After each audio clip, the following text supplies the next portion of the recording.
So I just had a birthday.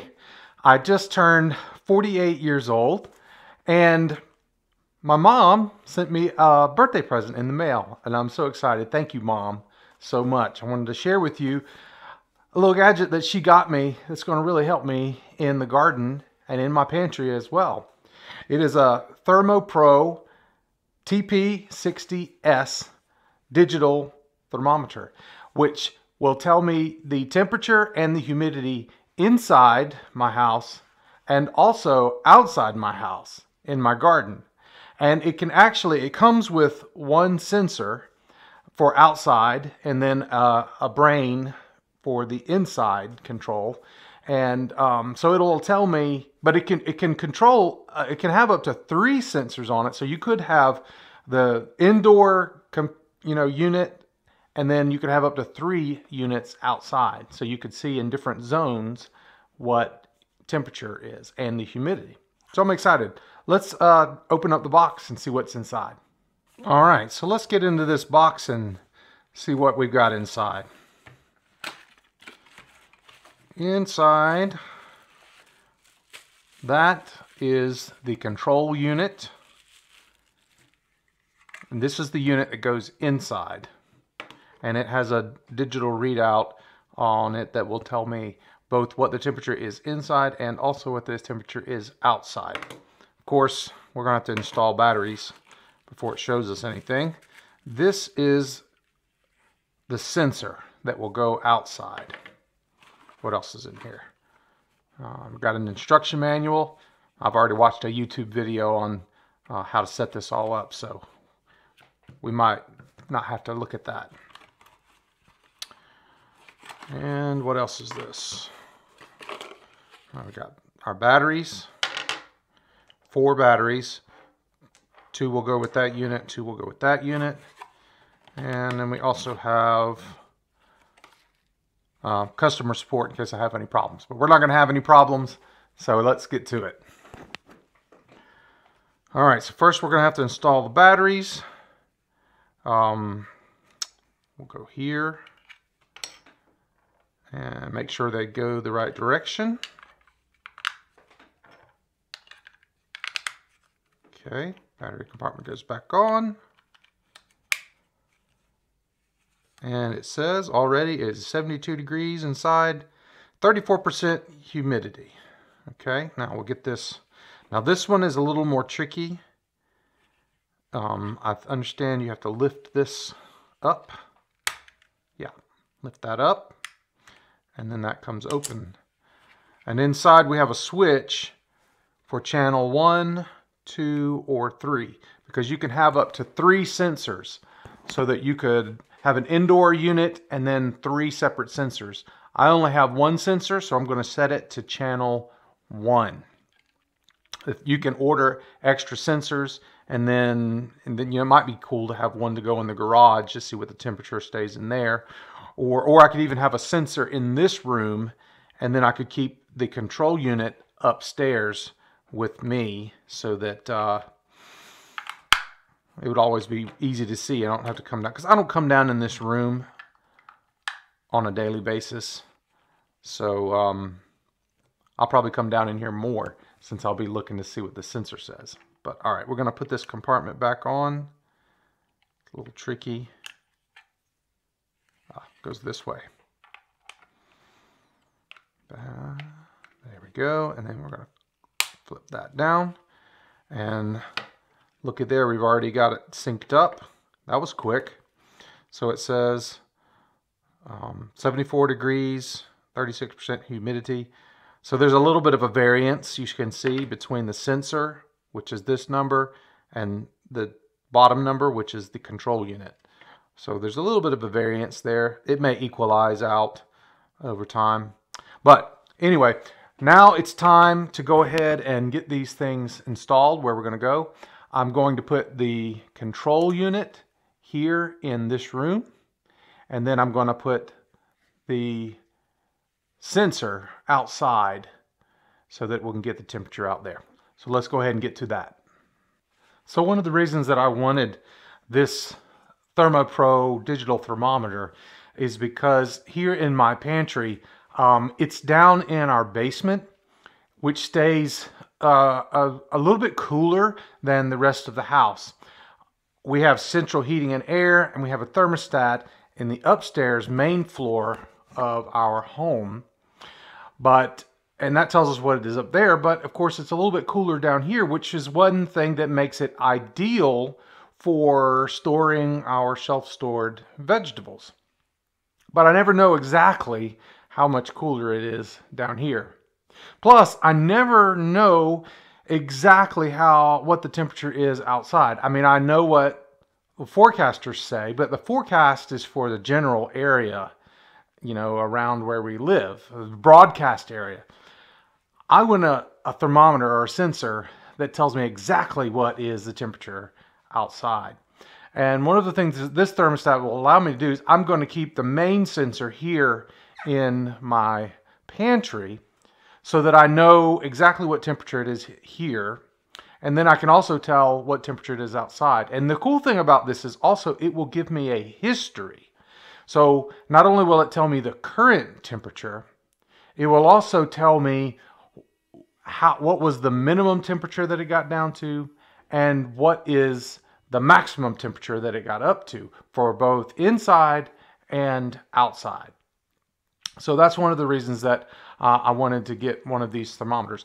And also, you can have up to 3 sensors on this unit. So if you had multiple areas, like for instance, if I wanted to know what was the temperature staying in my garage, that's going to be a whole nother zone because we don't have heat in there. Of course, it absorbs some heat from the house, but there's no actual direct heat or air conditioner going into the garage. It's going to be warmer in the winter than it is outside, but cooler than it is in the rest of the house. So I could add a sensor for the garage, and I could add a sensor for, you know, another area as well if I wanted to. So that's kind of a cool feature that this unit will allow me to do. So I'm going to put this in, go ahead and install it right here on one of these shelves so I'll always know what the temperature is in here. And of course I'll have my thermostat upstairs to tell me what the temperature is there. And we'll see. We'll test this out over this growing season and see how I like this unit, and I'll be sure to let you know. So let's get to it. Now I can mount this directly on the side with a screw, but there's a kind of a cool thing on here. It just allows you to flip up a little stand, and then I can just set it right there, just like that. And I think that's what I'm going to do in here. I could always come back later and mount it if I wanted to, but I kind of like the idea of having it just set there, because then I can really easily grab it and put it there. I can also take it with me to another location if I want to go upstairs or whatever. So, but I'm just going to put it right here like this, and we'll see how it does. So right now it says that outside it is 50 degrees and 34% humidity outside. And in here, in this room, it is 71 degrees and 30% humidity. So we're just going to leave that right there, and we'll see how it goes. So I want to show you something. One of my candy roaster squashes is starting to rot. You see that there? Now, that's going to happen. It's inevitable that they are going to do that from time to time. I've got plenty still left, you can see. But we're going to go ahead and get that one out of here so that it doesn't infect any of the other ones. But I have, this has worked pretty good. These squash are holding up really nicely. So I'll probably be losing them a little bit more as we go along, but that's quite all right. I think I'm going to probably almost get a whole year out of the majority of these. I also want to show you that some of my sweet potatoes are beginning to sprout. See that? And that's quite all right. Actually, because I was getting ready to start growing my own slips from these sweet potatoes anyway. That way I'll be able to plant them once the weather warms up in just a few more months.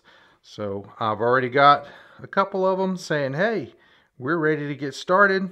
So I'm just going to encourage that to happen. And I've still got other sweet potatoes, plenty of sweet potatoes, more than I'll actually be able to eat probably. We're going to install this sensor so that we can see what temperature it is and what the humidity is in our garden at all times. Now this sensing unit is waterproof, so I can put it right out here in my garden if I want to. But just to be safe, since I've got the chicken coop it's covered and protected from the rain, I'm going to install it under the shed there with the chicken coop, just to give it a little added extra protection. It's going to be the same temperature and humidity right there under the shed as it's going to be here in my raised bed gardens, so it won't make any difference. So that's what I'm going to do. So let's go ahead and get that done.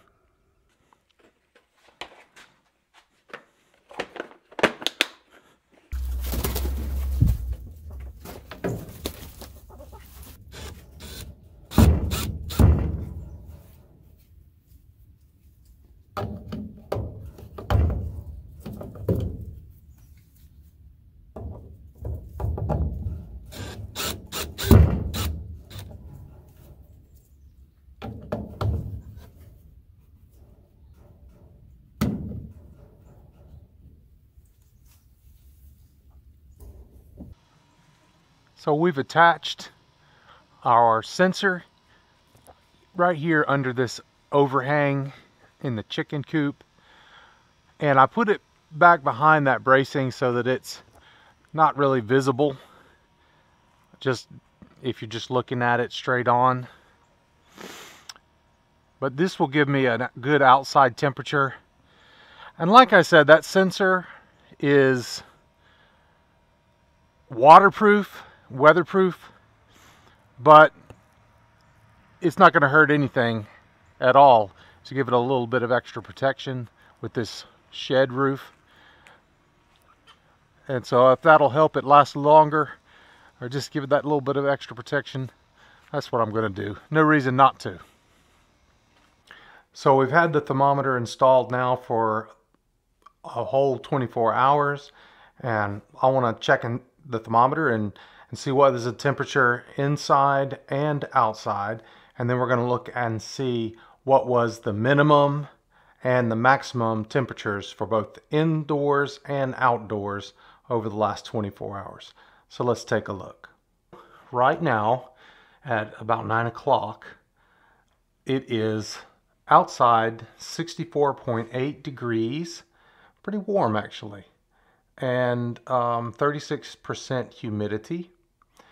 Inside it is 68 degrees and 32% humidity. But let's take a look now. On the back of the unit, there's a little button there that says maximum, minimum, and we're going to push that and see let's see, the minimum temperature. No, I'm sorry, the maximum temperature. Sorry, my eyes are getting old. I am 48 now, right? All right, the maximum temperature outside today was 74 degrees, and 72 degrees right here in the pantry was the maximum. The minimum was 61 degrees outside, and the minimum in here in the pantry was also 61 degrees. So that's a fluctuation of about 11 degrees inside. And so that's good to know. Here in the pantry, we've gone between 61 degrees and 71 or 70, what was it? 61 degrees and 72 degrees. So yeah, so there's a little bit of variance in temperature, but we want it to be a little bit cooler in here than in the rest of the house, and it seems to be doing that well. So overall, that's a pretty neat little device, and I think it's going to be very helpful for our garden and our pantry this year. So what do you think? Have you ever used one of these before? Have you used something like it, or have you ever thought about using this? Let me know in the comments section. So I want to talk with you about something that Jesus said a long time ago, I think is relevant for us today. People were asking Jesus, people that really didn't trust him, the Pharisees and the Sadducees that didn't really like him and felt threatened by him, they said, you give us a sign to show us, to prove to us that you have the authority to say and do the things that you're doing. They were asking for a sign. Meanwhile, if you know the story, Jesus had been going all over the place. He'd been healing people miraculously and doing amazing signs and wonders. They were already there, already there. People that were blind were being healed and could see. People that had been deaf were hearing. People who couldn't walk since the day they were born were being healed and being able to get up and go. And so all of these things were happening, and the Pharisees and Sadducees didn't, they didn't trust Jesus, and they didn't really want him to threaten their position and their power. They felt threatened by him, and so they're like, I don't know if we trust this guy. I don't know if we trust you. You give us a sign to show that you have the authority to say these things and do these things. And Jesus is like, all of this stuff, these are the signs. What else do you need to see? If you don't see these signs and believe them, then there's nothing I can do, he's saying, to show you and to prove to you. If you don't want to believe it, there is no sign that's going to prove it to you. And he said, you know how to look at the signs of the weather and interpret whether it's going to be a rainy day or a sunny day, whether it's going to be hot or whether it's going to be cold. Even 2,000 years ago, people were able to look at, they didn't have the technology to interpret weather like we do today, but they had the ability to just look at natural signs that we can interpret, and see whether it's going to be a rainy day or it's going to be a cold day or whatever. They knew how to do that. But they didn't have the wisdom to interpret that the Son of God, the Messiah that was sent to save the world, was there to save them. The reason they couldn't interpret it is because they didn't want to believe it. Now, I just had a birthday. I just turned 48 years old. And my daughter also just had a birthday a couple of weeks before me, and she turned 15. So we took her out to get her learner's license, and I get to teach her how to drive. I've taught all of my children how to drive. She'll be the last one. And I think it's wonderful. Some people get so scared by it, but I just think it's exciting. I have so much excitement for the new skill that they're learning. And it also, I remember how excited I was when I was 15, 16 years old, because I just always wanted to be able to know how to drive and to be more independent, to get out and to go when I wanted. I remember when I was 15, I was looking so forward to buying my own car and being able to get out there and to go and to do. So I went out and I got my first official job at 15 years old at Winn-Dixie so that I could save money to buy a car. And I was so excited. And I went out there and I saved up some money. I saved up about $300. And I went out and I found a car that was for sale for $300. This was back in the 90s. I think it was 1990. $300 was not much money to buy a car, even in 1990. But this car was for sale. And my sister's boyfriend was a mechanic. So I took him with me to look at this car to see, if this was a good car to buy. And he looked at it, he looked it over, and I looked it over with him. And I was so excited. It had a big engine. It was a Ford Mustang. I was thinking about how fast it could be and how I could make it so cool. But I didn't really know much about working on cars. He was a mechanic and made a living by fixing cars. So he could look at this car, and when he did, he could see something wasn't right. And he told me, he said, Chris, I know you like this car, but something's not right here. I don't think you should buy it. I said, yeah, but you just turn the key, it runs, everything works on it. And he says, yeah, but something's not right. I would advise you not to buy this car. But I didn't take his advice because I really wanted that car. And so I was a fool and I bought that car anyway. And we took it home, and when we went to go get a tag for it, there was no title. We never could get a tag for the car. We never could make it legal to drive it on the street because probably that car had been stolen at some point. And so that car never made it out of the backyard of my mom's house. There it sat, and I would get out there and I would start it up and listen to the engine run, but then I could never take it out and drive it. And eventually it even stopped running in the backyard. And we eventually had to have that thing hauled off to the junkyard and never was able to take it out and drive it. I should have listened to my friend's advice when he said, something's wrong, don't buy this car. But you see, I was a fool because I wanted that car. And I let my desires for what I want override my wisdom. And that's what the Pharisees and the Sadducees and many people in Jesus' day were doing as well. They didn't want to believe that Jesus was the Messiah, the Son of God who was sent to save them. And so it didn't matter what sign he gave them. They just weren't going to believe it. How does that apply in your life today? You know, as you're praying, if you believe in God, maybe you're praying that he would help you, that he would lead you to make wise decisions and make the right decisions about your garden or about your life, about your relationships, about your job, about your family. But you have to be humble. You have to set aside your own desires and listen to what is it God is saying to you. Because otherwise, if you're just going to do what you want to do anyway, then what good is it for God to speak to you and give you direction about what you should do? This is a wisdom that we have to learn and we have to follow.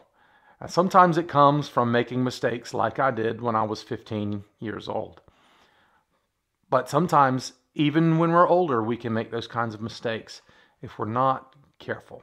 So, some people don't want to accept that there is a God.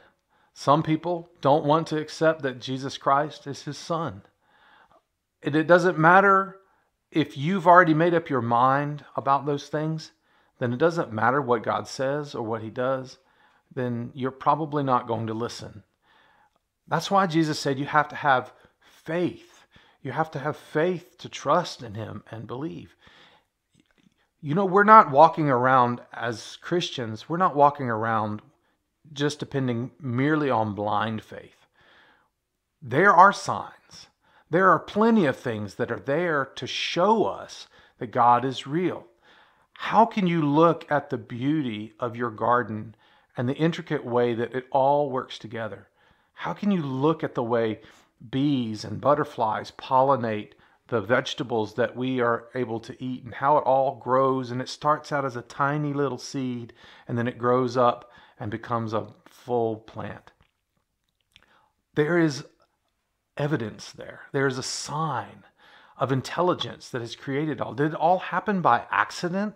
Was it just a mistake? Was it just some random combination of chemicals?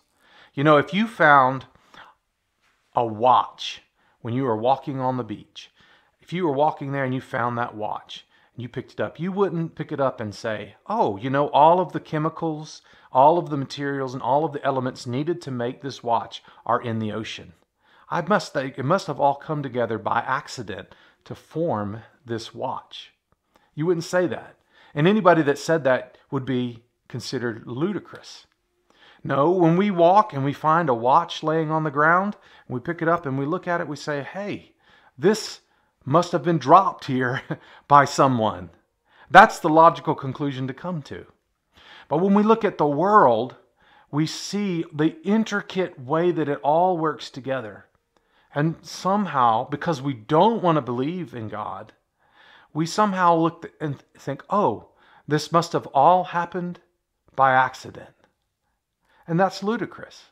Why would we not look at how wonderfully everything is made and how it all works together? Why would we not look at that and say, there must be someone intelligent who has designed all of this and put it in motion and is keeping it going? even if you don't come to the conclusion that that higher power is the God described in the Bible, or if it's Jesus, it's really hard to just imagine that it happened completely by accident. So we have to know how to interpret the signs of the times. And a big part of that is humbling ourselves and opening ourselves up to be open to the truth and hear what the God of the universe is trying to say to us. What is the God of the universe trying to say to you right now? I'll encourage you to leave me a comment and let me know. I'd love to hear how God is speaking to your heart, or maybe some of the questions and struggles even that you're having.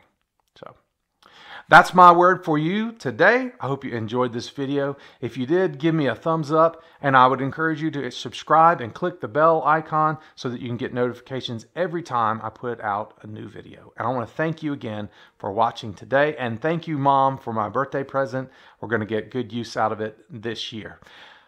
Now, let's all get out there and grow and be fruitful. Thanks for watching. Give me a thumbs up. Subscribe to become a thumb bud.